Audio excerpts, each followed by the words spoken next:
जी इधर देखिए आप थोड़ा बड़ा हो कौशल विकास एवं व्यावसायिक शिक्षा के उत्तर प्रदेश सरकार के मंत्री कपिल देव अग्रवाल जी यहाँ पर पहुँचे हुए हैं। हम उनसे खास बातचीत करने जा रहे हैं। क्या बोले हैं बरेली पहुँचने के बाद कपिल देव अग्रवाल, आइए सुनते हैं उनकी बात। कपिल देव जी, यह कि अपने भोजन से मैं क्षमा चाहते हुए संजीव गंभीर हूँ, मैं जर्नलिस्ट हूँ। बरेली आगमन हुआ है, तमाम पार्टी पर आरोप लगा रहे हैं विपक्षी, बेरोजगारी, महंगाई, भ्रष्टाचार, अपराध बढ़ रहे हैं, कैसे इनको दूर करेंगे? हमने कहीं सुना नहीं कहीं अपराध बढ़ रहे हो।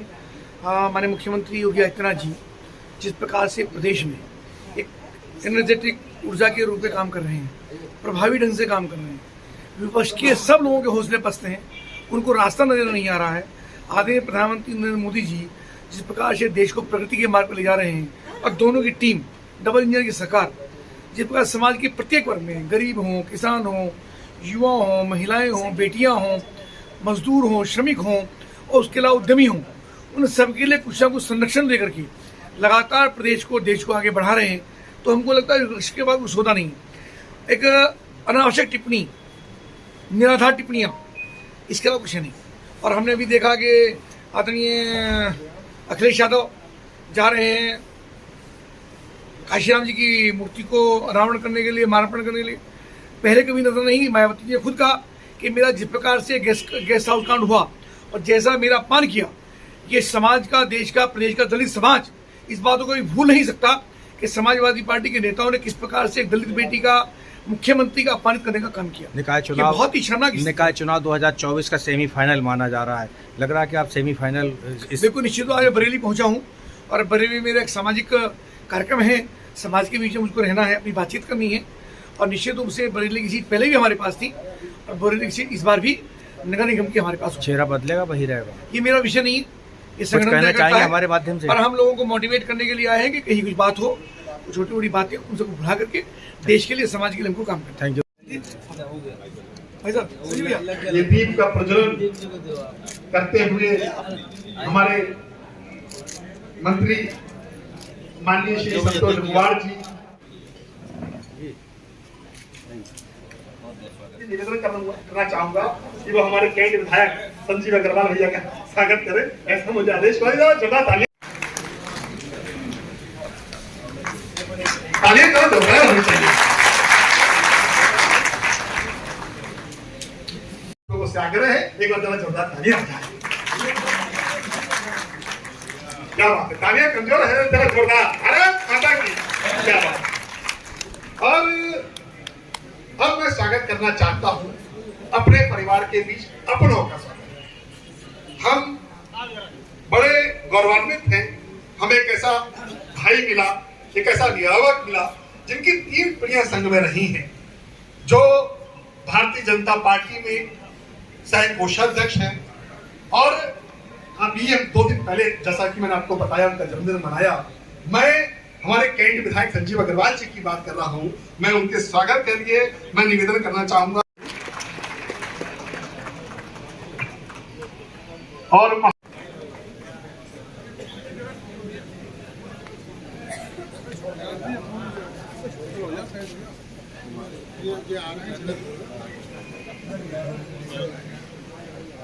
बहुत बहुत धन्यवाद, बहुत बहुत शुक्रिया, आपका आभार।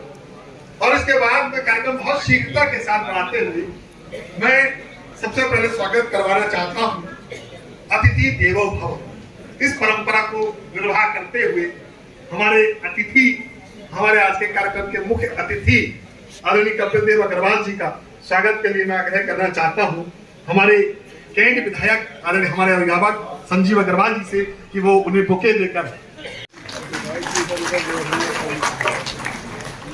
ये सम्मान करते हुए अशोक गोयल जी, हमारे मंत्री संतोष कुमार जी, कैंट विधायक संजीव अग्रवाल जी और डॉक्टर के अरोड़ा जी। जिन कहा तभी ऐसे सरकार मकान बनाएगी, सरकार राशन देगी, उससे काम चलने वाला नहीं। आप शिक्षण संस्थाएं भी चलाते हैं, कॉलेज भी चलाते हैं, बहुत सारे काम करते हैं। उसके बावजूद भी मेरा आपसे विनम्र निवेदन है, एक बार जरा घर से उठो, 1 घंटे का 2 घंटे का समय लगाओ, उस गरीब के अपने कर्मचारी के घर जाओ, अपने ड्राइवर के घर जाओ, अपनी आया के घर जाओ। मैं तेरे घर शाम को आऊंगा, आज मेरी चाय शाम को तेरे यहाँ, वो कितनी खुश होगी, कितनी पसंद होगी। बाबूजी बाबूजी मेरे घर कैसे आ सकते हो, मेरा घर तो बहुत छोटा सा है। पर जब आप उसके घर जाओगे तो उसका भी अपने मोहल्ले में अपनी बिरादरी में प्रभाव होता है, उसकी 100-200 वोट आपके नाम पे कन्वर्ट हो जाएगी, जहां आप चाहोगे वोट फिर आपको देंगे। वो छोटा सा लड़का 16 साल का 18 साल का जो अभी कपड़े की दुकान में काम करता है और आपको 1000 10 5,000 रुपए काम करता है, नौकरी करता है, वो भी पसंद है। तूने कहा बेटा मैं तेरे घर मोहल्ले में आ रहा हूं और तुझे अपने नौजवान 50 लड़कों को इकट्ठा करना।